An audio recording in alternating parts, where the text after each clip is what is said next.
presentation this morning. Puzzle photography for social media. Peter, it's time for your presentation.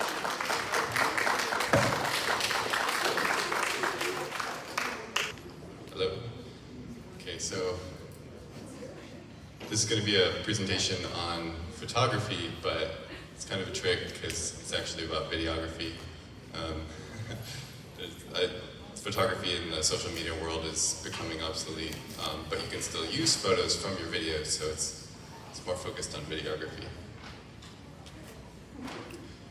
So here's my family on the left. Kayla and I run the business.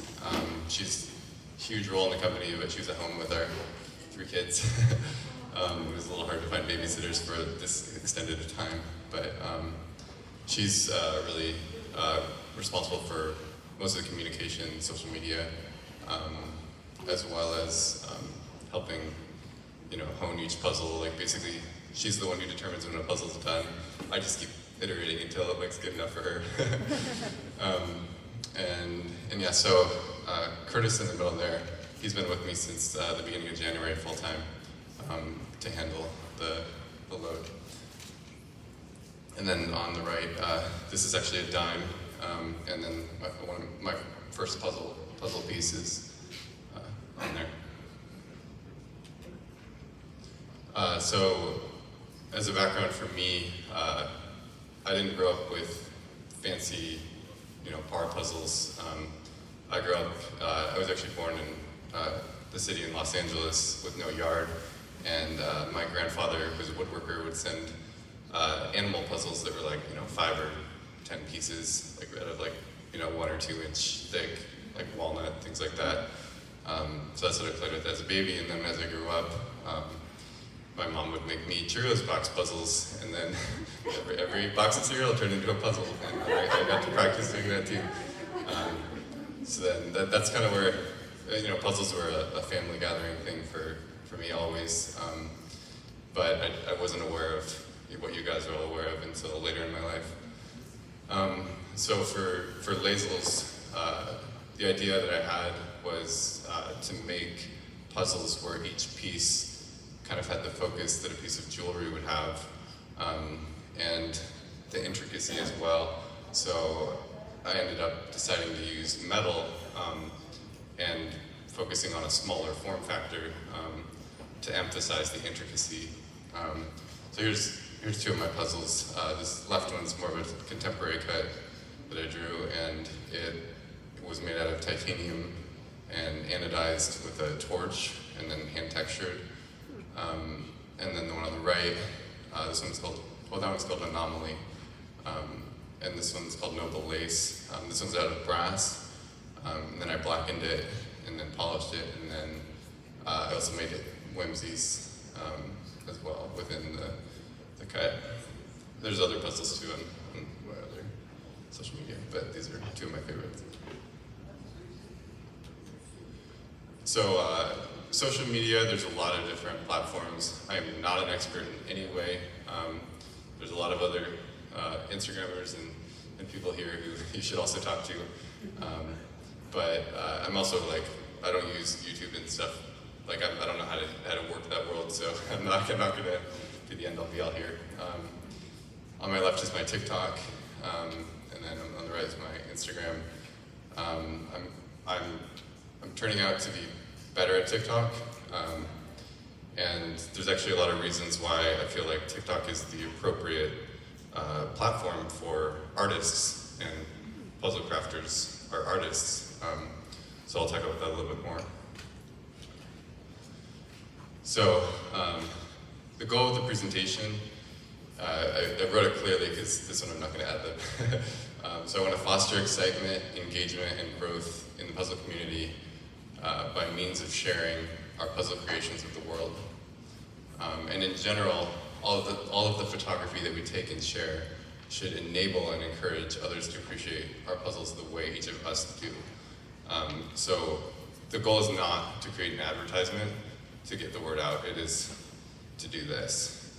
And in general, the best way we can emphasize what we created is also to build up the community to grow awareness in the amazing creatives that we all are.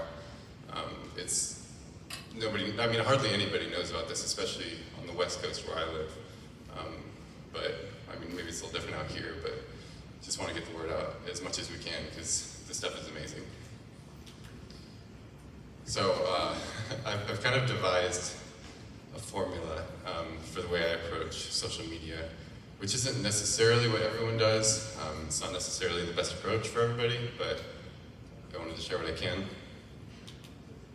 So yes, I'll talk about the equation first, and then the approach, and then the gear that I use. The gear that I use is specific to me, so don't get hung up on it. It's just an example. Okay, so here's the problem. The equation is figuring out what the algorithm wants, and every algorithm for every platform is different. But you have to be aware that you will be either prioritized or deprioritized. There's no in between, at all. And you will either grow to be more prioritized or grow to be more deprioritized. The first video you post versus the last video you post, they will be prioritized differently. Okay, so the equation can be defined like this. Any content you post and you as a creator have an entertainment value that's associated with it. I don't know if this is how the tech world talks about this, because I was an engineer, not like a software engineer. I was a hardware engineer. But this is how I define it. So watch time and engagement are the only things you need to think about when you post a video. So now I'm going to talk about the approach, because the concept is simple. So the way I like to think about it, I didn't initially think of it this way, but this is where I am now, is what we want to do is basically do show and tell like we did in elementary school. But we want to be strategic about it because we want people to see what we're showing. Okay, so now I'll talk about watch time. This was the hardest for me, the first point. The entertainment quality. I grew up really interested in cinematic content, whether it's film or even just filming TV. I did a lot of filming in high school and stuff growing up. And I had in my mind what I thought was the most beautiful thing I could do, make this super cinematic content and then just put it out there, make it like a movie trailer. Turns out that was my definition of what I thought was good, and I had to grow to understand what the algorithm would define as quality. The first mistake I made was actually the first video I posted on Instagram, and also my Lazels TikTok, which was for my first puzzle. There was 7 seconds of this pan over shot, and it was almost all black screen, and then eventually you saw the puzzle. And I thought it was cool, but turns out nobody got to even the first part where you saw the puzzle because they just saw the black screen. So that the cinematic quality of that was actually beyond what the algorithm thought was quality. So then that brings me, I guess, to my next point that I hinted on. So brevity is a huge, huge thing. Some people are good at making really long content, but those people have tricks that they're doing the whole time that keep you engaged. Somebody might be talking, but they're actually peeling a banana, for no reason. But you're watching them because you're why are they peeling this banana? But it was actually, they did that on purpose so that you're confused when you're watching. And then that's my next point. So confusion and shock value. Your content can be so confusing that they don't understand it and want to go away from it, but it could also be so confusing that they want to keep watching it. So, and then same with shock value. It could be so ridiculous that they don't want to watch it, or so ridiculous that they do. You have to keep in mind every element that the algorithm will prioritize or deprioritize you, and you just might be off-putting in the first 3 seconds where there's just not enough there, or there's too much there. Okay, so typecasting, this is the one that I think is really overlooked and not even talked about. Just like an actor could become seen as one thing, the algorithm typecasts you. It's not even the people, it's the algorithm. So if you become known for becoming expert in dolphins. And then, you've done it for a year, and then you post a video about like a hippo. Like, the algorithm will feed your content first to the people that like dolphins, and then you'll get like a horrible watch time for that video that you posted. And you're gonna throw off the algorithm and be like, okay, your content is like decreasing in quality.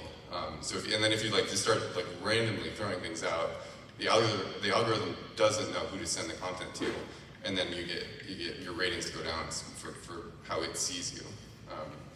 So you really have to think about, are you being typecasted? Some people are good at having like a collage of content where it's always different, and then they're known for that. But you got to think about what you are seen as, so that you can either utilize it or reject it. And actually deleting your account is often the right answer.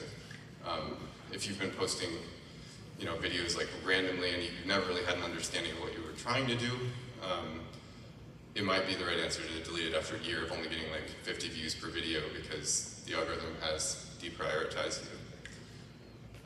And yeah, consistency I kind of talked about. Some people will say the goal with social media is to put out as much content as possible, and everyone says that. I don't know, it's just endless. Everyone says that. From what I've seen, that is not true. If you look at some of the most famous YouTubers, if you're just reading about it, I don't watch the content personally, but Mr. Beast got known for making only good content. Every video he made, he put his heart and soul into, and as much money as he could. And he wasn't trying to put one video per day out or 2 videos per day. He was just trying to make sure every video he did was good. So consistency can look like that, but it could also look like you make one good video at a specific interval. You just want to be predictable for a person, because the algorithm works based on figuring out what people are watching. So you just have to think of it from multiple angles. Is the person going to see this content and expect it and appreciate it? And if they're not, then you're going to get deprioritized. The last one, and this one's kind of fun. This one actually was key for my first big breakout video. Sounds and trends. The way TikTok kind of works, you can use a sound in your video that is trending, and you can figure out what the sounds are that are trending just by using the platform. That's probably the best way of doing it, because you don't want to use an old trend, you only want to use a new trend. But the trends are valuable because they increase watch time, in a sense that if they hear the sound at the beginning of the video, they know there's a second part of that sound, and they're waiting for the hook. So you actually get an extra, they're anticipating that you're going to give them something. Even if they don't know if it's going to be good, they're going to watch for the second part. So that was how my first video got a big break, because it was about what people think when I say I make puzzles, and then what I actually do. And that was a thing for artists. It was what people think when I make X, and then what I actually make. It was kind of a cool trend, so I hopped on that, and it worked pretty well. So engagement. This one is actually the key to what makes a video viral. You can get good watch time, but to actually get a lot of people to see it, people have to engage with the video. And the best way to incorporate someone to engage with the video is to incorporate some sort of social currency value. So for all of us, we love puzzles, and we probably know other people who love puzzles. So for us to find some really cool puzzle is kind of like a valuable thing for us socially. So we want to share that video with someone else. So for someone who's putting out puzzle content and you find a really great video, you want to share that. But if they posted a video that was really specific, that's like, hey followers, I did this today, and I did this, it's not like a shareable video. It has to be shareable in a way that someone can be like, hey, I'm going to send this to you. Not that, hey, you've already watched 400 videos from this person, and now here's their next one. So having a video that's easily shareable is important. It being personal. This is a new one, I think, for the world. And I think the pandemic definitely emphasized this. People don't want to see a corporation advertising to them. They want to see, like, you know, somebody coming from the ground floor, like, that is in their garage. Like, they want to, like, see another person. So that's why TikTok was vertical in their format, because it was like, hey, I'm like filming a selfie of myself, because you're kind of sharing yourself and your soul with someone else. So being personal in your videos versus being like a veiled, like, CEO, like, entity that doesn't want to, like, unveil who's working for them, like, it needs to be a personal approach in today's climate, I think. And then that kind of brings me to the next point too. So organic. I don't think any advertisements should be paid. I think that all advertisements should be organic. And, like, if it's not worthy of being shared with somebody, it's not going to survive. No one wants to see an advertisement at all. I mean, there's some people, like, I like watching cinematic advertisements just because it's interesting to me, but, like, most people don't. Responsiveness. This is actually important too. So when my first video went viral, I stayed up until like 5 in the morning because I was getting so many comments that I just literally could not type fast enough. I actually like got blocked for typing too fast, or too many replies. Just so maybe like take little breaks. But being responsive is really good for the algorithm because it sees that you keep people engaged with the app. And that's their goal. They want to keep people engaged with the app. Okay, so now I'm going to talk about specifics to TikTok and then specifics to Instagram. So TikTok is different than other platforms. It's all about the For You page, which is their main feed when they open up the app. If you cannot land on someone's For You page, then you probably will not survive that app. The For You page is not what what you are already following. It's like what the algorithm thinks you want. It's not what you've told it you wanted by clicking on I follow this person. They actually recently made a separate page for who you follow, but the For You page is the one you want to focus on. So again, that's kind of like don't say hey followers to start it out because no one will watch it. Low production value. This one's hilarious. If you put on a wig that's like $2, like the worst quality wig ever, your video would do better than if you put on a wig that was like $5,000. It doesn't look like a wig. Like people like literally will pretend to be multiple people because they don't like the I mean, you're basically acting with no budget. The lower production value you can have, the better. The videos that I make for TikTok, I spend 10 minutes. Literally 10 minutes making them, because if I spend more, they actually do worse. I can't explain it. It's just people can tell that like it's all about not looking like an advertisement. The less it looks like somebody tried super hard, the better people will appreciate it because they know they're a person and they know it's not like a sponsored video. But at the same time, you have to be strategic. You can't be off-putting. So you have to make a good video, it just has to be personal, which is my next point. So Instagram's a little different on that, but TikTok is really, again, because of that vertical form factor, like it's kind of like a selfie. You're kind of talking to somebody. I mean, there's the funny videos that people post that are like clips from things, but like the platform is really, it's like a window into somebody else. And again, organic. So TikTok is, I think, the only organic platform that exists right now. Every other platform has been so heavily monetized that you have to compete with advertisements, and the platforms don't want to prevent advertisers from giving the money, so they actually have to allocate that space to the advertisers. And on TikTok, it hasn't been monetized as much yet. That might change, probably will. But right now, it's the only way to get an organic viral video unless you've already been established on a platform. And then just in general, the supportive art. That one is huge. Like TikTok started out like, you know, with music as a focus, which is an art.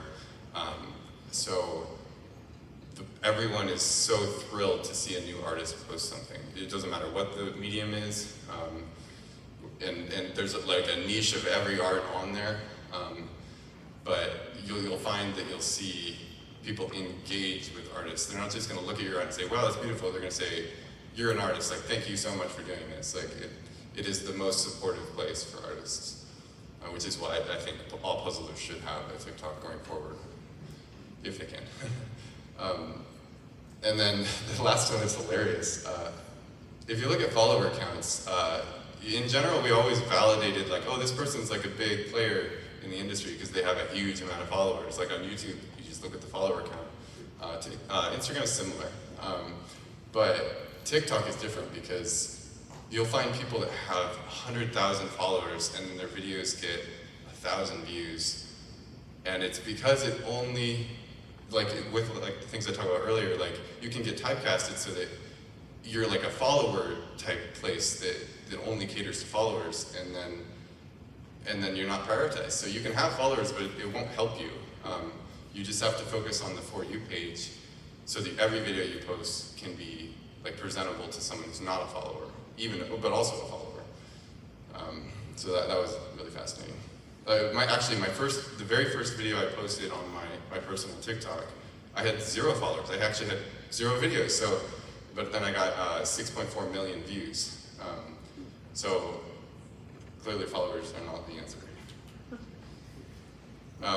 Instagram though, followers do matter a lot, and you can pay for your followers by paying for ads, but that's not the way to get engagement, because if you have a paid follower who hardly cares about you, but you paid $200 to get from sending 1 million ads out, they're not going to engage with your content. So you want to have a slow build on your followers. It'll take a long time, but it's the only approach, because on Instagram, it's not really a For You page. It's more of like you follow most of these people, here's a bunch of ads, and then maybe 10% of the videos are like new or something. I didn't talk about one other thing. So on TikTok, the reason why it's so organic is because 30% roughly of the content that you're fed on your For You page is from new creators, like creators who created their account within a month. So that was another reason why my video did so well, because it was a new creator, and the algorithm was like, hey, we're going to give this person a chance, which that is not a thing on other platforms. So it enables people who are just starting to put out content to have a chance. Yeah, community building is really big on Instagram because again, it's follower based, and literally, I have friends here from Instagram, and it's cool. Like, we know each other, and now we know each other in person. It's a very tight knit community. It's not quite the same on TikTok, but it's a very supportive community there, even though they're not all like as familiar faces. High-ish production values are better on Instagram. So I still make my cinematic content. I'm a little more strategic about it. I don't put 7 seconds of black screen at the beginning. But I do spend more time with my videos to make them have a higher polish. The whole concept of like, well, it looks good enough to be on Instagram, or like, there's like a whole vernacular for it. A really aesthetic thing does well on Instagram. And I already did talk about slow organic growth, but that is the focus. You don't want to like all of a sudden grow really fast and then have no followers that care about you. You want to have only the ones that matter. So do you think this will play for the? Yeah, the audio will play. Okay. Okay. So yeah, actually, the audio is just me talking. So that's what I'm doing now. I'll try to press right again. This is way too small to focus on camera, but I make jigsaw puzzles out of titanium. Let me show you. So my favorite part about this puzzle is that the engraving is reflective. So it catches the light at different angles depending on where the shapes are, and has a really nice contrast against the black. This one has 144 pieces, and it's made out of titanium, and I really like it. Yeah, so that was it. So that video got 6.5 million views, but it didn't look like an ad, and it was like, so it was show and tell. I was literally just saying, hey guys, this is my stuff. But I was strategic about it. I watched, like 100 videos of a similar style right before I posted it. So like, even like little details, like the very beginning of it, I'm like holding the puzzle piece in front of my face and it's out of focus. So people can't see it because it's out of focus. And then and then people are giving me tips, like, oh, you can like modify your camera to make it in focus. And that wasn't the point. I actually wanted people to actually watch the next part the whole time. So like, it's the little details, like peeling that banana, or like being out of focus, or like moving into the shot. Like if you see people with a green screen, their head will be like moving around the side of the shot, like awkwardly, and it's literally on purpose. Like, people think it's just bad editing, but it's like people are doing these tricks because they work, and you don't have to like come up with them yourself. You can see other videos that did well and do that. With watch time engagement, like, you don't want to try new things because your definitions will probably not match up. So you want to utilize what other people have done to know what works, because you could get typecasted and you could get deprioritized. So I have two TikToks. I have a Lazels TikTok and a personal TikTok called the Puzzle Whisperer, which is me. My real TikTok for Lazels like doesn't get any views. It's been deprioritized, like, because I did post that first video, which was that 7 seconds of black screen, to that one. So, and I didn't understand it. So, yeah, be careful, but like, be relaxed. Like, it's okay. Like, maybe make an account that isn't your company name, so that you can then try another one. Or if your company name one failed, then make it your personal name. People want it to be personal. Or come up with a fun name like Puzzle Whisperer.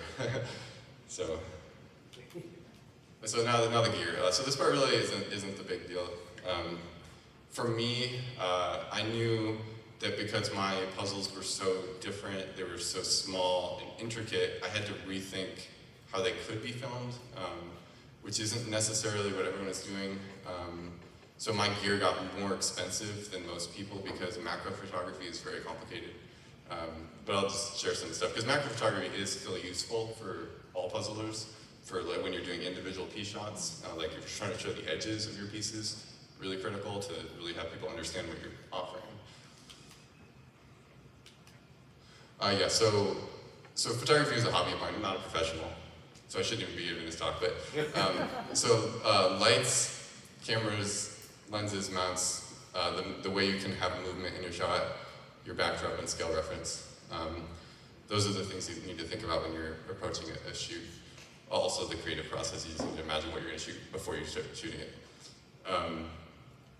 Lights are actually the biggest element of photography, and they're always considered secondary. They're actually the only thing that makes photography possible, because you're photographing light, you're not photographing your product. If you don't have enough light, your camera won't even work, because it's going to be trying to bump up the ISO to like compensate for there not being light in the room. So you need to have your shot lit well. Any good photographer, the only difference between them and a bad photographer is they know how to use lighting. So make that your focus and invest in good lighting. So before we go into the specifics, I'll just give you like a shot of my horrible setup. So I was really cheap, so I went to Lowe's and I bought steel tech pipes, and I just like mounted them all together to make like a cage. It's kind of janky. I don't necessarily recommend it unless you just don't want to spend more money. I would have spent more money now that I know. But it enabled me to put cameras, lenses, even my laptop or my rig for the movement anywhere I wanted in the physical space that I was dealing with. So we can talk about real quick. So when I took this shot, this was the exact setup I used. I use a Mac just as a monitor. That's really helpful. If you're trying to get a good complicated shot, having like an extra monitor plugged in to your camera from a distance is huge. Like I really struggle otherwise. So try that out. I use Kupo clamps. That's a brand that then have photography mounts that can mount to anything, like that's a pipe or anything. So that's really handy for trying to get your stuff rigged in any space. I use good lights. I'll tell you in the next slide what I use, but I use 2 of them primarily. And then you can see how I actually painted my whole room white for this purpose. So you can shine light on the wall, you can shine light on the ceiling. to get a lot of light bounce. It's kind of a cramped space. I'm actually going to have more space soon. I'm building an addition, and then I'll have like a higher ceiling that I can use like actual umbrellas and things. But this works in a pinch. I do have a good microphone. That's also important for making a video personal. This is like I'm kind of nerdy about audio. I used to design the speakers and stuff, but this is a binaural microphone. Those are actually ears on the side, so they actually sound like someone's in the room with you talking. It's kind of fun. Yeah, so this was the shot. Oh, and then yeah, so scale reference. I didn't realize this how important it would be at first because people couldn't figure out how small my puzzles were. So now I include scale references in almost everything I do. And so like my hands are in the shot, or actually my wife's hands are here, and then my hands are here. But it's kind of, someone might think it's weird. I think it's kind of artsy, but it's critical so people know what I'm dealing with. And I think for the same for any of the hand-cut puzzles, if you're trying to show edge quality and you don't have like a hand in there, even if your hand is like ugly, like mine are horrible, I like rock climb and like they just look awful. But you need to have scale. Here's my other shot that I did for this one. So this was like I've got a slider here, and then here's my probe lens, which is a special macro lens that lets you get really close. That's the only reason it looks like this. This was my setup. It was on a slider that was moving forward, and then I was actually holding my light because it's just really hard to rig up, and then I could have a little bit of light movement. And then, black velvet. Black velvet is amazing. I don't do any post-processing on my videos. I literally get full black in the background just because I have black velvet. It totally blacks out your shot. It's like the best quality velvet you can get. I think I got it even like locally, like at a Hobby Lobby or something. But just buy the most expensive velvet you can get, like a big sheet of it. It's really helpful. So then here's specifics. I want to have questions at the end. I'll go real quick. Yes, this is my camera. You can even just message me later if you have any specifics. Or this is my LEDs. So bicolor is really important. Then you can adjust it and get the most powerful one you can. Don't get those cheap, like big square ones, or like, unless you're spending a ton of money on a good one. So iPhones are pretty good. They don't work for me. My details are too small. Even the new ones, like I've tried, it just doesn't look good. Macro photography, I think, is different. I know they have a new macro lens. I don't actually have the latest iPhone, but yeah, you could use an iPhone for most people, I think, in this room. I use the biggest glass that I can. You don't have to. It works for my stuff. You should compare your iPhone versus a good camera when you can, just so you know if you need it. This is really important for vertical videos. You need some sort of mount on your camera that lets you mount it at a right angle. Like if you film in horizontal and then edit it to vertical later, it won't look good. People will know you did that. So do that. I film in 4K, so then I can reframe it a little bit, but it's still vertical when I film it. And then I use this slider company, if you're curious. A lot of sliders are super expensive. This one's very affordable, comparatively. And that's it. Any questions? Do I have time for questions? Like a few, just a couple. Okay. Peter, can you talk about maybe repurposing you take your TikTok videos and put them on Instagram? And then also, what is the performance like? Like if you're 6.5 million on TikTok, if you were to take that and repurpose it to Instagram, what kind of hit would you get? Yeah, I have tried it a few times, and like the results are massively different. And I even tried YouTube Shorts. Like one of my biggest videos on TikTok got like millions of views, and then I got like 100 or something on YouTube Shorts. So the quality of your content isn't necessarily your fault, but like being strategic about it, making the content for the specific platform is I don't think repurposing is good. I think re-editing is useful. So if you film for an hour, and then you just re-edit for different mediums, yeah. You mentioned the slider. How important is controlled movement? Say that one more time. How important is controlled movement with the sliders? You have a slider. Oh, yeah. So how important is movement in your video? It's only important in a sense that no one wants to watch something not moving. So I guess extremely important. But it's also like it's worse to have something like jiggling than not jiggling. So if you do it, you do it well. So yeah, I do it. I try it. Like even in the shot where I was doing my TikTok, the first second I was like moving into the frame. So I think movement's the most important in the first 3 seconds. And then that was the puzzle that was in the raffle last night. If anyone